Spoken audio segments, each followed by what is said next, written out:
My name is Andrew Bowles. We are located a few kilometres inside the southern lip of Pender Bay on the Dampier Peninsula.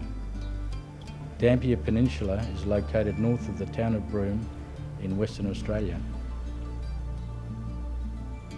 The corporation that I'm chairperson of is Nyul, and the English translation is Two Moons. So we trade as Two Moons Whale and Marine Research Base. We started our first survey in 2006, but it was planned for, it took 2 years of planning.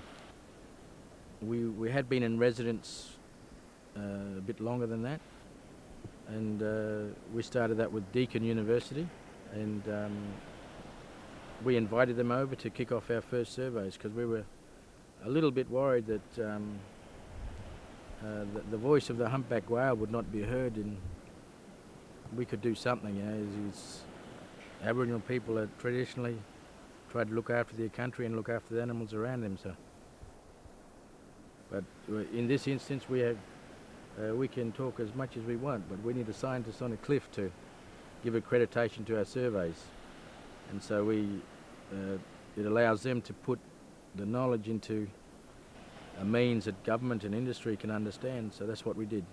So we're just collecting raw data, then we analyse it, then we present it to our decision makers, and then we respect their decisions. In the late 60s, there was only 600 or so humpback whales recorded in surveys, and this was due to whaling. You know, scientists, they put in a range of what the population may have been. I've heard all different types of figures, you know. Common one has been around about 30,000, so 600 out of 30,000 on WA coastline is quite small. It's, I think it's the 3 to 4% or so. So anyone born in that period would not have seen whales in the area in their living memory.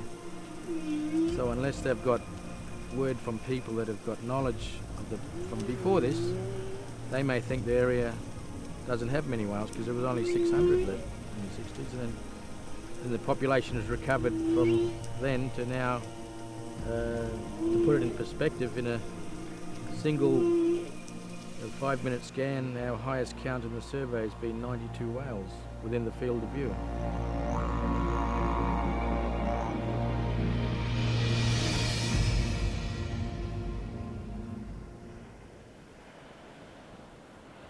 The occurrence of different things happening will be witnessed so much more as the population increases. But we'll also witness an increase in the population here, so there's going to be management issues. The tourism that is coming in and the local tourism providers, they're all going to need some guidance, you know. So they don't go out there in the boats and affect a resting mother and calf and make it move away and cause it stress and so on and so on. And so we're hoping that initiatives like the ranger groups from Environment Australia and the KLC and the local Nyul Nyul and the Badi Gowie mob, you know, they're well placed and have got fantastic skills and fantastic knowledge and mostly the will to do something about that, you know. So we're hoping that we'll continue working closely with them.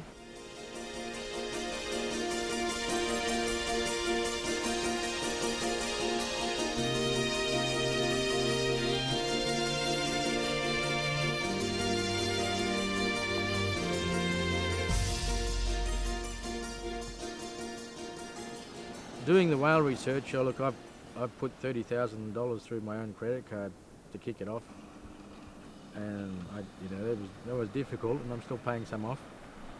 So the project needs financing, and the science alone. Look, science doesn't really pay the bills. That's the problem, you know. You can have these dreams about doing this and that, but somehow you've got to find the dough to do it. So we're trying to find a good mix. So we're going to open our gates, allow day visitors to come in, give them sound information on humpback whales, you know, because the road's bitumised, they're going to be going everywhere. If we open our gates here, we're likely to attract more customers to the area. We don't necessarily allow them to sleep here. They could be sleeping somewhere else, but I think eventually,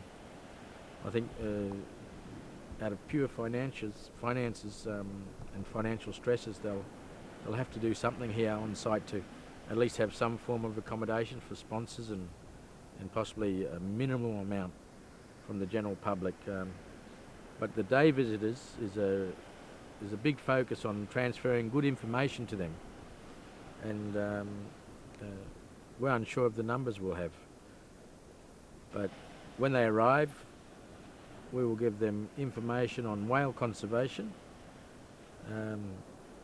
I've been speaking to the guy that's running the local, Mark, his name is, he's running the local Nyul Nyul ranges, about having, opening up opportunities here. If you give us any information, we can pass it on to the tourists that come to visit, We're working side by side with them. We've been side by side with the Kimberley Land and Sea branch for many years. We've put joint proposals together. We hopefully that all those things continue to get sound conservation management into place and some sort of management plan to cater for all the extra numbers and the stresses on the humpback whales that are going to occur in the future, because most people come here for fishing, because there's fantastic fishing out there, and winter time is when the humpback whales come back, but it's the same, it coincides with the tourists. So we're going to see more boats on the water, and because the population of humpback whales is increasing, more humpback whales and mothers and calves on the water at the same time. And the one thing that is unique about this, they call it the Group 4 population, that's the WA population of humpback whales. The unique thing about this population, it's possibly the closest to nature. They live in the most natural state of all of the world herd, the population of humpback whales across the planet. These ones are like the wild wolves, so to speak. They're still, they're the least impacted on the planet. So if people want to view humpback whales in their more natural state, that aren't really used to a lot of vessel traffic like the East Coast and so on, and you get to see it in Pender Bay, you'll get to see it further up, you get to see it off Price's Point, you get to see it off Broome. When the water goes, when they start to approach warmer waters, the pregnant mothers start to have their babies, But this is a high congregation area, so it's going to be affected by visitors coming to fish, but hopefully coming to see humpback whales, but with guidance, because that'll provide a local economy stream for the Aboriginal people, because they need more people in the area to survive financially, and they could really market the humpback whale, but in saying so they need to manage it, and you need to have the rangers on board and well respected out there on the water, and they need help because they need some good vessels and be able to have good information to go and inform the tourist providers to say, look, as an example, people at Mid Lagoon, you take them pamphlets, give them pamphlets and say, look, when you approach a whale, this is a set distance. If you're approaching a mother and calf, please don't go too close, There's no need to go so close. All you're doing is disturb them. Now, most people are very good, but there's a lot of people that can do the wrong thing because they don't have the right knowledge. And they don't mean to harm the animal, they're just inquisitive. They think there's no problem in going up with the vessel up to a mother and calf. But a lot of the times I think it's people just don't know. So you have to have that information transfer.